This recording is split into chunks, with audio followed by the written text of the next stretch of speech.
Thank you all very much, and thank you guys for all hanging in there for the day. I think it was a fantastic one. I'm going to keep my comments rather brief and sort of similar to the previous moderator, deliver a little bit of an overall set of comments and then a few questions for each of the speakers, although I'm going to go about it just slightly differently in that the kind of meat of the questions will be in this first part, and then just a couple of sort of scattered questions for each of you, because I see some real through lines that I feel like I can sort of throw to all of you. Before I do that, I want to thank the Sackler Center, Eleanor Whitney, Sarah Giovanello, Lauren Ross, Catherine Morris, and of course Elizabeth Sackler for making these kinds of events possible.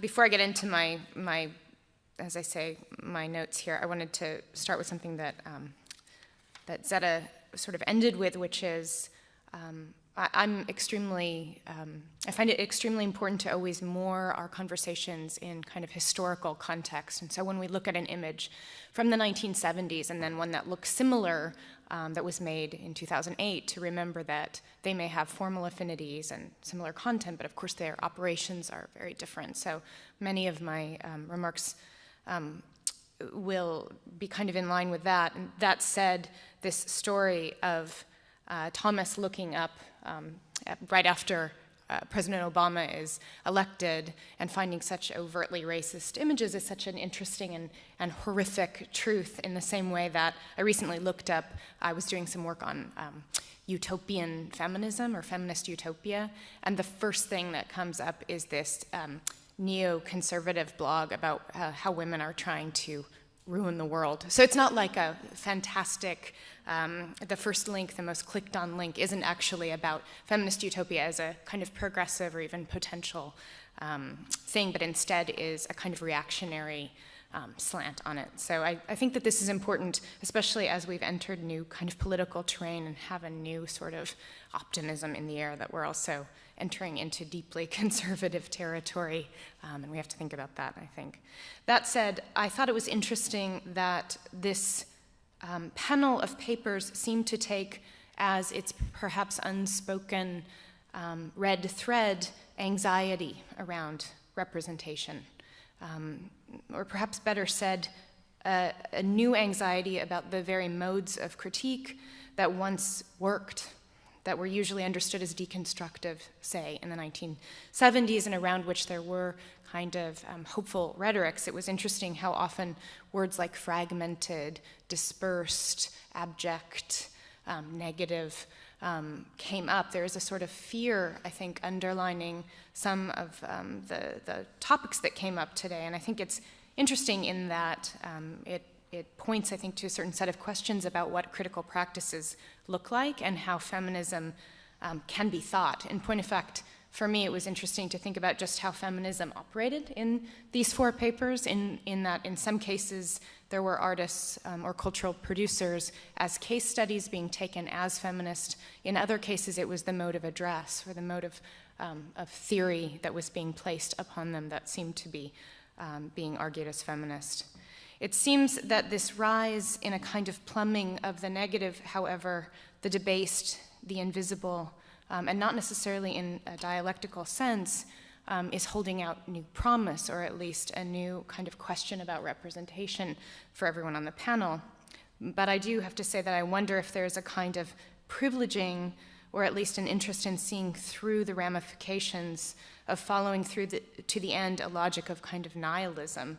Again, I'm going to move quickly. I'm not trying to say that the folks on this panel have no hope, but rather that they are tending towards objects that do have a real weight to them in a particular way, and not necessarily a clear way out of the questions that are proposed, which I find sort of interesting. Also, as I said before, if this is a kind of negativity, it may not be a sort of negativity in the sense of a dialectical turn, so it's not so clear what the opposition is that's being proposed. These aren't necessarily propositions of alternative or oppositional structures that we may be used to from feminist theory from the 70s, who were, for instance, proposing different ways of, somebody earlier said, I think it was actually Ms. Sackler herself, who said, we won't stop fighting until the matriarchy has taken over. So perhaps this is what I'm getting at. The practices that were chosen today, I think, bring up questions with regard to representational and other strategies. And I just want to think about this in terms of all the papers. The distinction between reflection, operations and artistic practices that reflect what's going on in culture, and reflexive modes. I think everyone on this panel was interested in thinking about that distinction. Is it a mirror held up to society, so you just merely see those operations sort of magnified, or is there a critical analysis being put forward? I think the last few papers made that extremely clear with relation to Thomas, for instance, this kind of question about how things are received. If there can be a kind of pedagogy that allows for a feminist reception of works that might be more ambivalent in their very being. So how the word feminism operates within the case study is presented less in some ways as a weapon or even as something to be taken as content, but rather as a site of ambivalence, I think is something I'd like us to discuss. The implication of which seems less secure than ever, even though we use the word often enough. The implication of this, as I say, makes me feel as though there's a kind of productive awkwardness around feminism at the moment, which nonetheless, of course, also worries me. It seems to be both its promise and its kind of weak point. There's a subtext that reveals that even when a text is invested in feminism, it's unclear just how that investment works, what it's meant to do.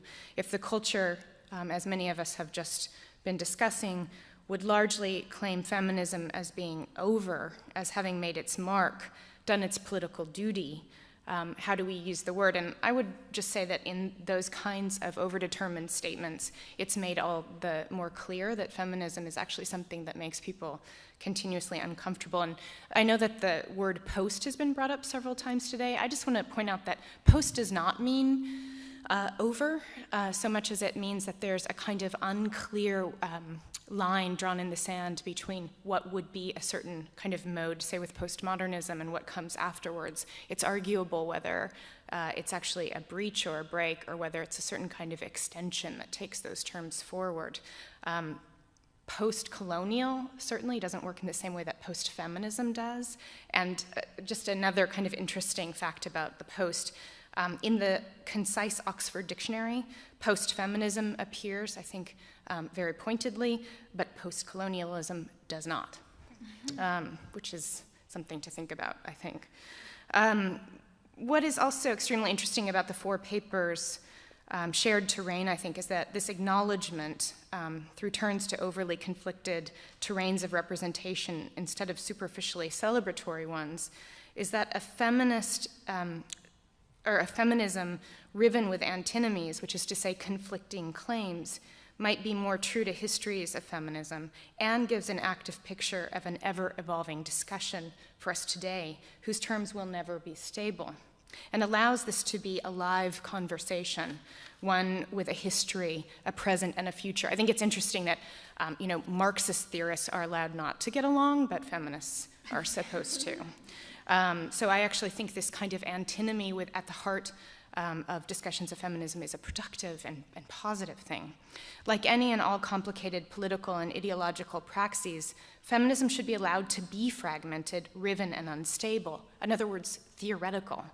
It's interesting that given the long-standing debates in feminism, for some there is an unspoken and unrealistic expectation for resolution or agreement, understood as an integral aspect of discursive work in philosophy. Say, in feminism, such constitutive unrest is sometimes characterized as lack. So I'm back to this lack question, which is at the heart of a number of these papers.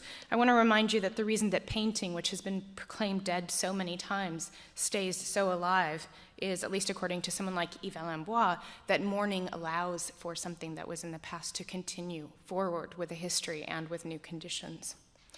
I also want to say that we've been bandying about the word feminism, again, in a kind of unmoored way, which I find interesting. I myself often like to use Mary Kelly, who's come up so many times today already, with her very precise phrase that she likes to think about art and theory that is informed by feminism. Theory that is informed by feminism, but also at a loss, or perhaps acknowledging itself as a kind of loss. Those are my words, not Kelly's, but in a recent conversation with her, we talked about the driving force of contemporary feminism being predicated on the fantasy of feminism, this sort of way in which we consider our own links to feminism through a kind of identificatory process that's always somewhat not really there. This utopian idea of a we, which I think is invoked even in a panel like this one, but also forcefully denied in so many ways. And my question might be for some of these panelists, what happens with this desire that speaks itself as already thwarted? A notion of feminism as activism, coalition, collective building, that in many ways we talk about but we're not sure what to do with, in point of fact, because so many of the, at least second wave feminism was so clearly connected to the politics of the moment, and we have a sort of question around how our politics and our feminism come together, although it seems obvious in so many ways. Dispatched, I think, in the case studies by all of the panelists was this question of what feminism does, whether the kind of questions of coalition building and collectives can be thought about. But it was particularly interesting to me that those kind of links are made more visible in conversations around queer and transgender debates, which is something that we may talk about later. And interestingly, though I think there was a kind of expansive notion around heterosexuality on the panel, it kind of persisted as a paradigm that gets disrupted but still maintains itself. In this way, I would point back to somebody like Irigaray, who talks about feminism as jamming the machine and women having no place of their own. Anna pointed to this question about place for, or space for the woman. She says that, in point of fact, what's interesting about theoretical discourse and its writing, where it is written, is that women are reduced to space in which a man takes up physical and psychical occupation. And I wondered, particularly with your paper, how you might think about the preoccupation with the man even in his displacement. There is, I think, a reluctance, not on this panel necessarily, but just in general, to speculate on what feminist representation would look like because of a weariness of a return to essentialism. But I still think it would be interesting to consider this possibility in the way that someone like Diana Fuss talks about motivated essentialism, or Jacqueline Rose describes sexuality as a disturbance in the field of vision, so not a representation per se, but instead a disabling of its smooth operations. And I think many of you pointed to this sort of operation yourselves today. So what is recognized as feminism may not always operate as such, or at least it may not look like feminism, and that new ways of reimagining the context and purview are always necessary.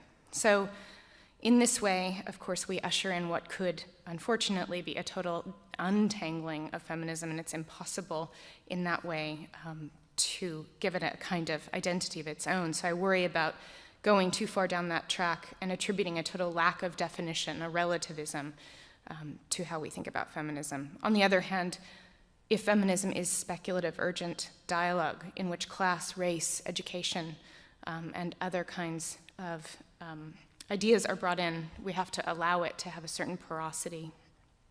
And finally, before I give you a couple of questions yourselves, I just want to think about how desire, as complicated, ambivalent, and potentially critical, may be something to think about as well, even in terms of papers that have the look, or at least the feel, of taking on what would seem to be lots of ideas of lack and loss.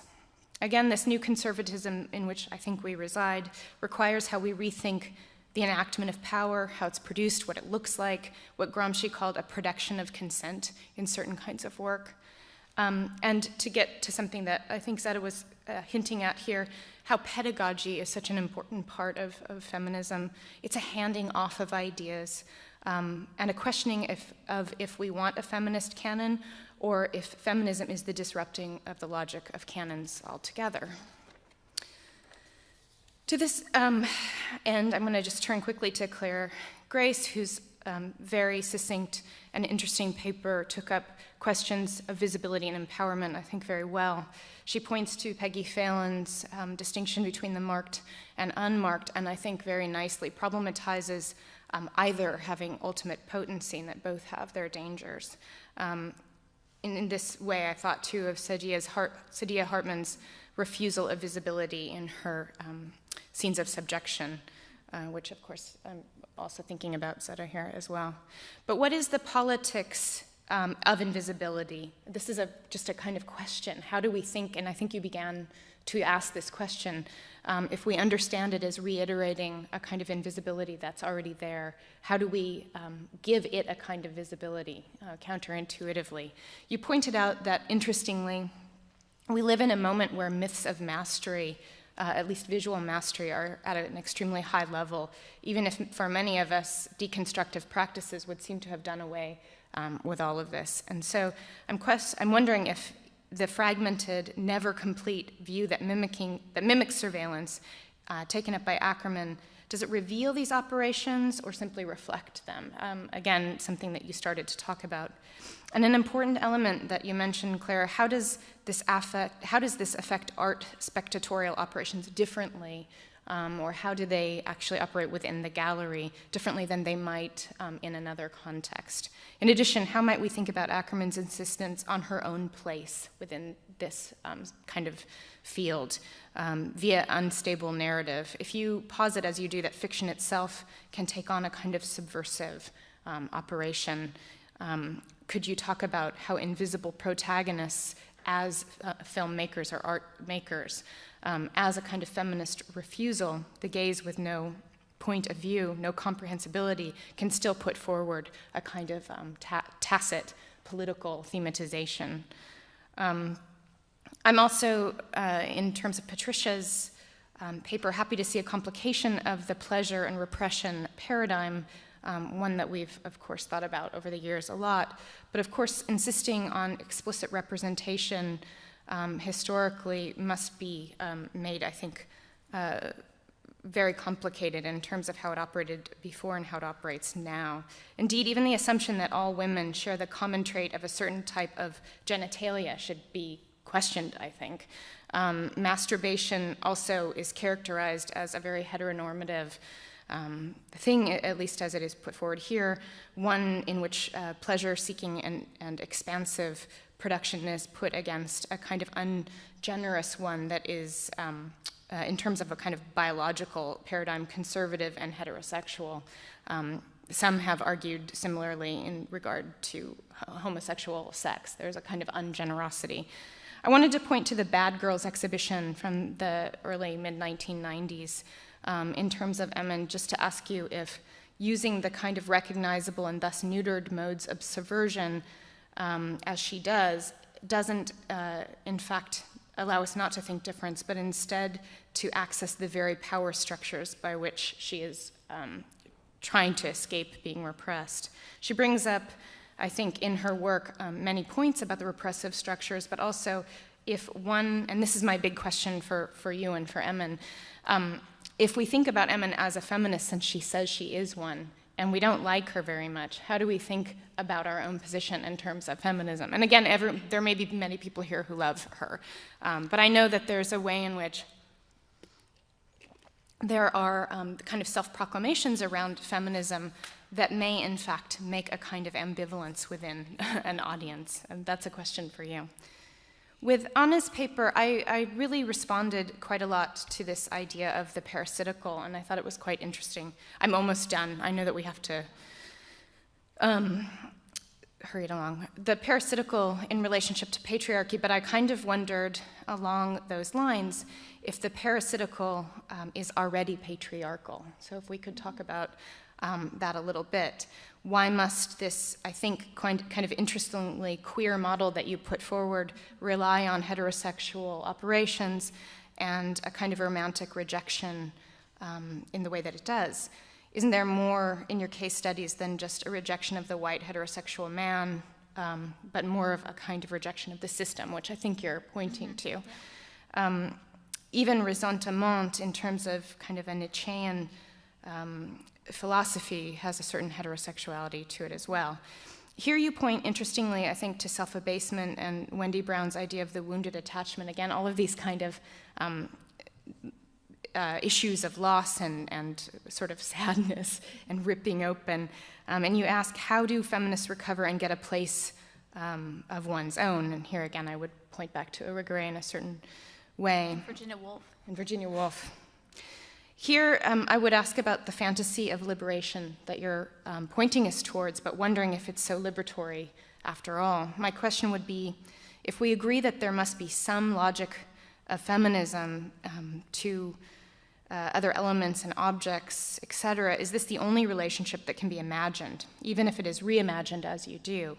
In other words, the parasitical, even when you turn it so precisely, and again, I like it, but I think even if you push the parasitical to the extreme and the parasite overcomes its host, the host dies. So I was curious about something that I'm interested in myself, getting further inside the system while, this is going to sound super new agey, but like healing it. So a notion of homeopathy, for instance. Right, because the wound has to stay intact for that, yeah. Yeah, so I'm just curious if you could talk about I'm going to say words like positive now, and I don't quite mean that. Moving on to Zeta, this question of writing as ostensibly disembodied, I think, is very important. You suggest that there's a way to perhaps re-embody, or perhaps even more interestingly, suggest that writing's always embodied. And of course, this has been a purview of feminist theory for a very long time, the idea that writing is itself an embodied practice. I think it's particularly interesting in terms of an intersection between race and feminism, because there's a sort of double indemnity at stake in this question. Your focus on the fear underlying your considerations of representation are interesting. When I first read the paper, I wasn't sure where you were going with it. I thought it was sort of an interesting confession. But in fact, the anxiety around visibility that you confess to also seems to be a kind of methodology, that there's a way in which you're saying that a kind of historicity around representation informs your current looking, which is interesting. And again, to go back to someone like Saidiya Hartman, who refuses to show images for fear that it will repeat. It will not remind people, it will simply repeat the violence instead of asking for an analysis. But this anxiety is not only, I would ask you to respond to this, the anxiety is not only a space of fear, but also an awareness of history and a place where pedagogical and discursive stakes get played out, as you yourself seem aware. Audre Lorde's "Your silence will not protect you" is particularly resonant in terms of your withholding the Bartman image, but she also goes on to say in another context, and I think this is interesting, that silence is lying. It isn't just withholding, it's actually a form of lying. And in particular, in terms of feminists, she says that it's a way of withholding a kind of kinship or alliance, which I find interesting in this regard. And I wondered if you could talk about your anxiety about your students' mixed reactions to McLean Thomas's work. It seemed to me that that's what exactly you would want, in a sense, rather than having them all be such good students that they came up with exactly the same reaction to images that are themselves asking to be problematized in the way that you ultimately do. So I guess my big question for you would be, how do you maintain an anxious pedagogy and still have a little bit of pleasure too? So those are my questions for you guys, and I know we're past time, but we started a bit late and things ran over. So I'm just gonna hope that folks from the audience and folks on the panel will wanna have a brief conversation, if that's helpful. So thank you all for having me and listening to me too.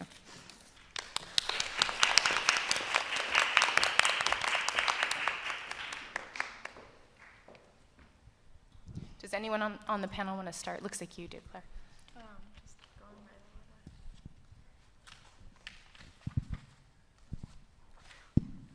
Thanks for those really great, provocative questions.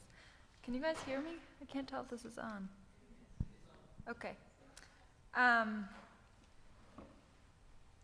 The question of invisibility is one that is coming back to me, and it's clearly something that's been in the history of art since, I don't know, since at least the beginning of the 20th century, and in some cases it has, in the most sort of memorable and historically significant cases, Duchamp and Rodchenko, it eventuates their withdrawal from the art world and from the practice of creating objects. And I'm kind of at this place now, actually, in my thinking where I'm not seeing a through line, as you put it in the beginning. I'm not seeing a way out necessarily. And that goes for feminism, and it goes for the production of objects in general. And I think that's why I found this particular piece by Ackerman so compelling. And I'm hoping that I find a way out at some point. But I think that it is a really interesting thread that ran through most of these presentations and through a lot of the scholarship that is happening right now, this sense of anxiety around representation. And I'm not sure where we'll be in 10 years, if we'll still be thinking about that question or where it will take us. In terms of this piece, you mentioned the condition of invisibility as it functions in art spectatorship. And what I found interesting about this piece is the trope of invisibility doesn't come through unless you spend 3 hours thinking about the piece, because the 90-minute projection is so long, and it takes a lot of time to appreciate it. And so if you allow for that time, you get to this place where not only is surveillance being resisted, but also the kind of spectatorial gratification of art spectatorship is being resisted also, because if we're there to see the protagonist, that protagonist is withdrawn from our vision and we're frustrated. And so that's kind of an interesting example of a kind of Rodchenko-esque withdrawal on Ackerman's part, and not willing to take it to the next level, but obviously grappling with that question. I know you brought up so many interesting points. Maybe I should let someone else pitch in a few comments. Sure. I have like 100 things I want to say. Maybe I won't say 100, but I want to hit a couple of things, I think. And then you guys just maybe jump in and we'll have a conversation, because I don't want to say too much. Okay, so you asked this question about why go to the white heterosexual example, right? Like why privilege that in giving it 20 minutes? And I think that maybe the heterosexual romance is sort of like Gabrielle's zebra dress, in the sense that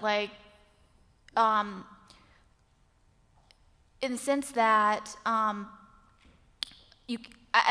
can't think about dictating any kind of moralistic, I can't think about saying that there shouldn't be X, Y, Z. I can only think about saying maybe it can't be the only thing you have in your closet. It has to be something among other things that are given space and time.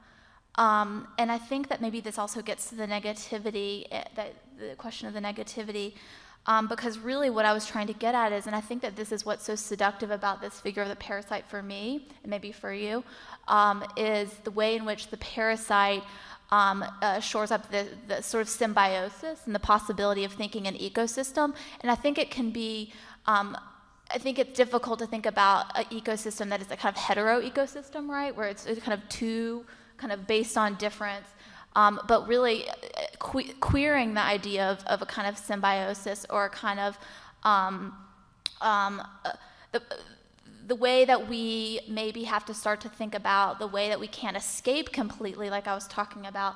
Googling utopia is interesting because it's like this, deferral of a kind of escape that is a kind of liberatory escape that might be possible. But so I'm interested in, the way in which we maybe can start to think about not a getting outside of the system, but rather a seeing the system as sort of complexly intertwined, where there's not just negativity, but there's negativity really intertwined with positivity, intertwined with, and I don't want to think about it in terms of the sort of the binary, the kind of logocentric binary you never get out of, but the way that these things feed each other, and it's not just like women's loss, but men's loss, people's loss, trans loss. And I think this also gets to the fragmentation thing, which is, I think, maybe it's a really beautiful thing in the sense that what you think about the alternative to fragmentation would be what? A kind of, that would be the real anxiety, I would think, of the anxiety of trying to keep the thing that's whole, that's unified. And it's also interesting to think the way that negativity literally is the possibility of negative space within a kind of whole that would break it apart. And maybe that gets us to the reflective thing that you gave us, and the way that we can begin to think about a kind of model that where pieces can reflect off of each other rather than just being, this or this or this, heterosexual, straight, white, black, what have you. So I hope that maybe gets to a couple of your questions. Those were a couple of thoughts I had. That's great. We have, we're going to open it up to you guys in just a minute. I just wanted to hear from both Patricia and Zeta if you guys want to jump in. Sure. In response to perhaps two of your questions, if we think Emin is a feminist and we don't like her, what does that mean? And she is quite a polarizing figure in the art world, and I think all the more power to her for that matter, because what that does is it creates discourse and it fosters a sense of tolerance for feminists that aren't, I guess, traditional, and I don't want to use that word, but I'm going to, for lack of a better term. What that will do is it will cause, all types of feminists, and I think in the third wave collective term, we're now seeing that there's a lot more focus on alternative feminisms. It's not white middle class anymore like it predominantly was back in second wave times. So I think that's a positive contribution that her personality and her art makes to society on the whole. And if you could connect that to practical sort of modes and such, we enjoy discussing on a theoretical level art, and that's what we're here to do today. But what this ultimately should lead to is our activity outside of the lecture hall and the museum. So what I think an artist like Emin can do by creating controversy and sort of creating discomfort amongst feminism is to really mobilize feminists to think about reapproaching old ideas and old techniques, and maybe working to figure out how we can invigorate what we've come to, to term as, feminism in today's climate. Okay, can you hear me? Yeah. Well, I have anxiety issues, so I write about my anxiety pretty often. But it's interesting that I don't think my students read it as anxiety, and that is one of the things that worries me, because I teach a course on gender, terror, and trauma in African American culture, and we focus for an entire semester on representations of lynching and other forms of racial violence. That there does become a way in which, particularly because my students are mostly white and most don't identify as feminist, that they come to understand Black feminist cultural criticism as a way of insisting upon the victimization of Black people, which is important. But I think I want to make sure that I teach the way that I was trained, which is that you lead with what you like. And I want them to make sure that they can not be ashamed of the fact that they find pleasure in Beyonce, because frankly, I work with elementary school and teenage girls, and if I say to them, who do you think of as a feminist? They say Beyonce, right? She's an independent, strong, assertive woman, et cetera, et cetera. So when I come in and critique her, it actually defeats my intent of kind of opening up feminisms to a whole bunch of younger people. But I had students just last week, or last month rather, after we watched a film on, I think it was called The Souls of Black Girls, and they said, well, what if I want to go to the club and shake my, what if I want to do that? And, are you telling me I can't do that? And I said, no, I'm not telling you can't do that. You can do, the point of feminism is that you can do what you want to do with your own body, but it would be irresponsible for me as an educator not to say that there are risks out there. So it really is, the anxiety is about finding that balance. Yeah. It's about opening things up and not shutting things down completely in any kind of way, but possibly instilling a kind of anxiety in them. Not hypervigilance. I'm not trying to traumatize them, but, and some of them were deeply traumatized by the lynching course, which was interesting at a women's college, that I had to take so many other precautions when teaching the course. But ultimately, the goal is not to deny pleasure. Right, or anxiety. Or anxiety, exactly. They're deeply wound. Yes, everything's allowed. Would anyone out there like to ask a question of the panelists? Anne Swartz.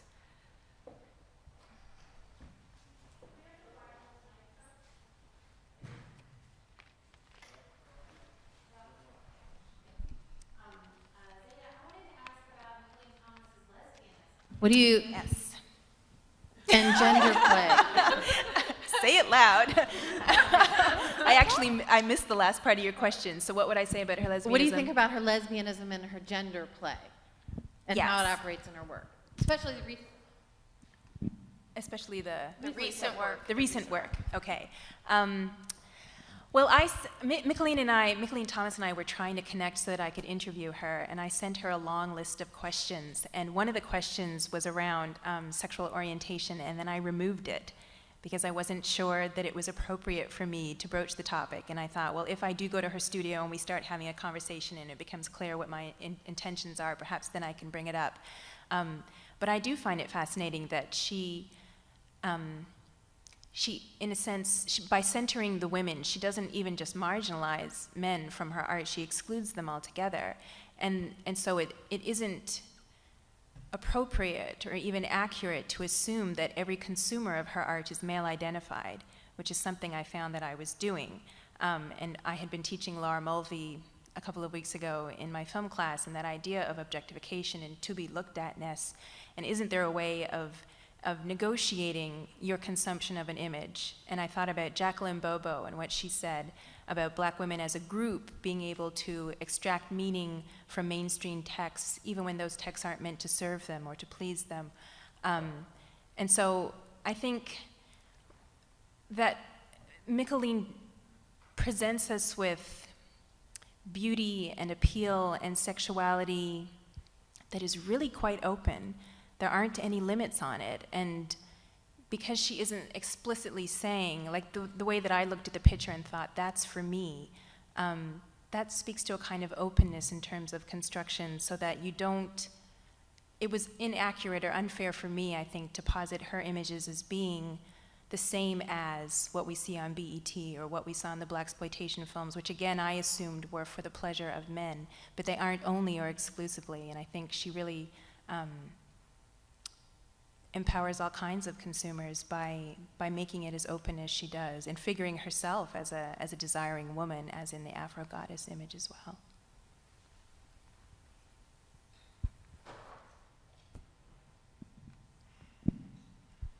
My question is about the relationship between autobiography and feminism. You know, of course, many of the artists that we heard about in this panel either use autobiography or at least an autobiographic persona in their work, and I think that distinction is important.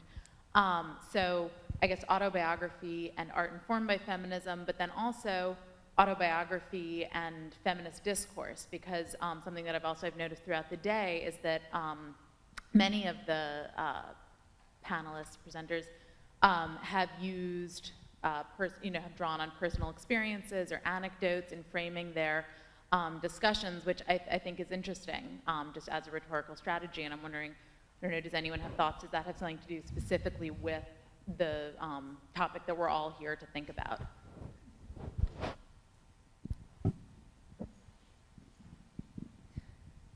Okay, I'll jump in. Well, in my particular paper, I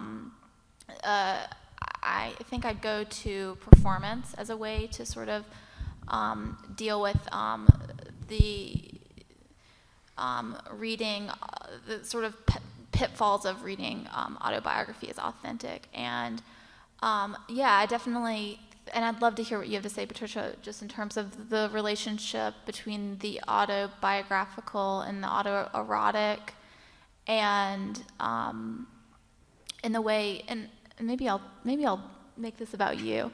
And maybe if I can add to your question, maybe, I don't want to change your question, but I would add the way that maybe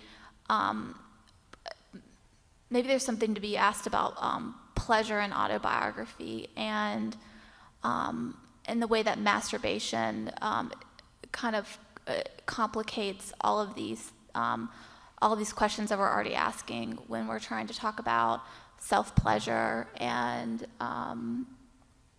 performing self-pleasure, and how that maybe changes things, and also maybe the way that masturbation isn't, whether you can kind of queer that through performance. I don't know. Do you have thoughts? I do. Maybe not necessarily about masturbation anymore, but certainly autobiography and confessionalism. I'm first and foremost a literature scholar, so I work in modes of poetry. Confessional poetry, which is a problematic term personally, but I think one that is helpful. When you read these sort of, Sylvia Plath, Anne Sexton, Robert Lowell type poems with the I, it's very seductive, right? It sucks you in because it's a very personal mode of discourse. It feels like you're being directly addressed, like you're part of the work. And I feel that with feminism in particular, with female artists, there is that sort of level and mode of identification that occurs, I think, especially if you're searching for different ways to express yourself or different ways to assert complicated identities. It's really, I feel, liberating in a way to be confronted with this type of art and to sort of understand that there is space for you out there, and there is space for you to sort of indulge yourself, right? We're often told that too much information, keep it to yourself.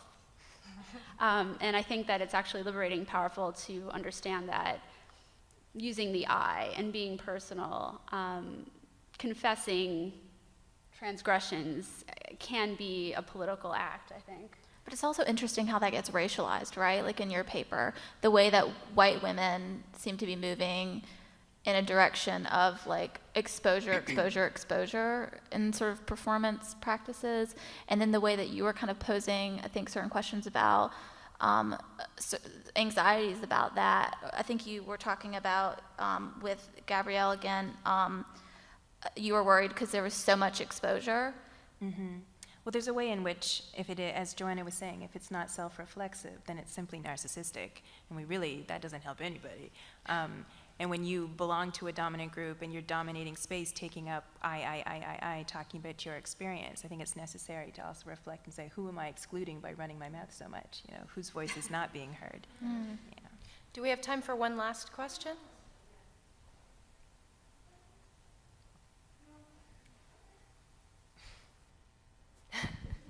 Going back to the Sarah Baartman issue, a friend of mine does a lot of work on Sarah Baartman, and one of the things she did is went back and asked some Khoisan people what the historical understanding of Sarah Baartman was, and actually went to a professor who's Khoisan, which is the group that Sarah Baartman comes to, and sort of wrote the first dissertation on Sarah Baartman from the Khoisan perspective.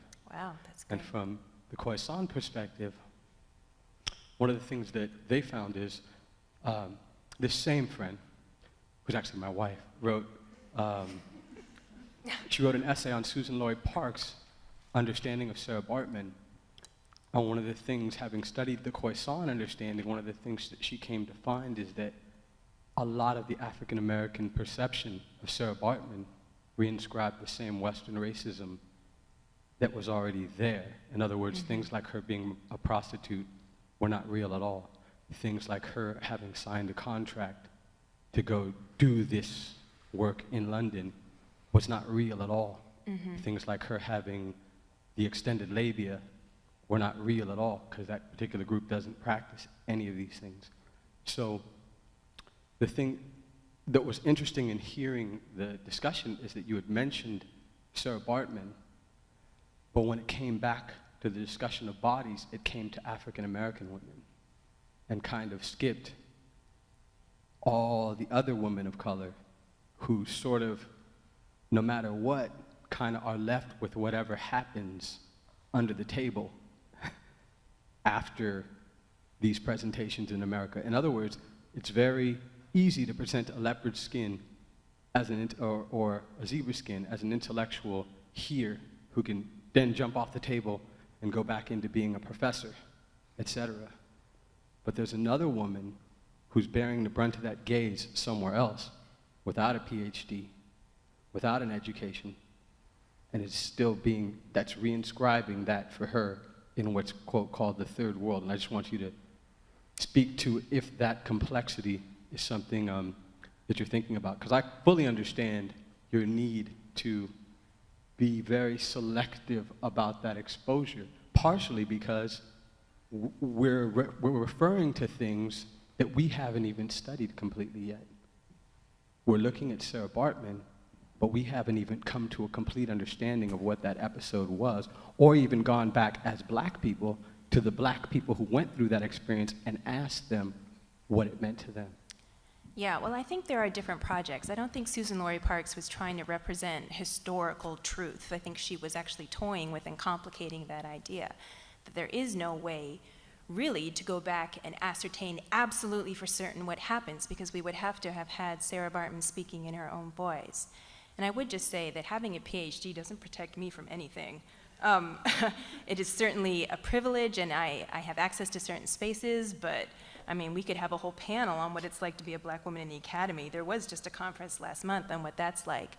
So I don't purport to speak for all black women everywhere. And certainly diaspora is complicated. There are continuities, there are competing, conflicting experiences. I was speaking to the ways in which I would agree with you in that Sarah Bartman has become a kind of symbol for African American feminists that sometimes is not complicated enough, because she is symbolic, and then she therefore loses some of her own specificity. But again, it's hard to access that. It's great that your wife went and talked to the Khoisan, but I'm not sure that even in her research, she would be able to know exactly what it was like for Sarah Bartman in the moment of her existence in the late 18th and early 19th century. So what I thought Susan Laurie Parks was trying to do, why I teach her play, is that she's complicating, first of all, she's presenting it as a fictional narrative. She's telling it, she's playing with time and linearity by telling it backwards. And she makes the Venus into a figure that is not wholly likable or sympathetic. And that, to me, is extraordinarily daring, because the ways in which Sarah Bartman has been used by many African American feminists or scholars or intellectuals is that she is figured as the ultimate victim. And to say that it's possible that this woman, similar to Josephine Baker, had choices, demonstrated her own agency, for Susan Laurie Parks potentially participated in her own exploitation, those are really complicated ideas that ultimately, I think, assert the humanity of the person rather than this overriding objection or victimization. So I don't purport to speak for all black women everywhere. I think you're right that the discourse around Sarah Bartman and the spectacularization of the black female body impacts different people in different ways. But that's what it is. It is complicated. So thank you for pointing out that it is complicated. I agree. Maybe as one last expansion on this point, because I think it's interesting who's called upon, who to, in terms of representation, as though, I mean, this question brings up this question that I think has been kind of hovering throughout these papers and even earlier, that when you tell one story, there's an expectation for a kind of fidelity to a history. And every one of the papers here has problematized that and asked for certain attention to be paid to the kind of theoretical or speculative work that actually happens, and think about it as a place where thinking happens. And I wondered if you could talk just for a second about Chantal Akerman in this way, which is to say that she's precisely not trying to speak for the subjects that she's keeping sort of out of the frame, as it were. So could you just say what it is you think, you know, the kinds of misinterpretations of her work are kind of interesting in this respect as well, perhaps? I'm just thinking of somebody who's spent so many decades thinking about a kind of identificatory strategies, and this particular project that you talk about operates somewhat differently from some of the earlier ones, and I thought maybe you'd have something to say about that, or anything else. I want to get you to say one more thing. Oh. I'm just going to be transparent about it. I really want to hear one more time from Claire. Nothing is coming up directly in terms of Chantal Akerman's work or this piece in particular. I mean, I think it's a withdrawal to represent a subject that interests her, but that is obviously extremely complicated for her, and she's not willing to lapse into a kind of representational mode that that she has such questions about. So her strategy for dealing with that is to show a blank screen, and I don't know where that takes us, but it's something that she's left us with, and Maybe it's pre-feminism. yeah, maybe. Interestingly, the work that she made most recently, since this project, is it's called 7 Women in Antwerp, I think, and it's a gigantic screen, so sensual, beautiful, incredible, close-up portrait of these 7 women standing on the street corner in various ways, in various modes of experience, daily experience, and there's no dialogue or anything, and it's sort of the inverse of this project in that it fills the screen with a sensual display of women, and I'm not sure what her steps were between the 2 projects, but it's interesting. So I guess with that, we should close. Thank you all so much. Thank you, panelists.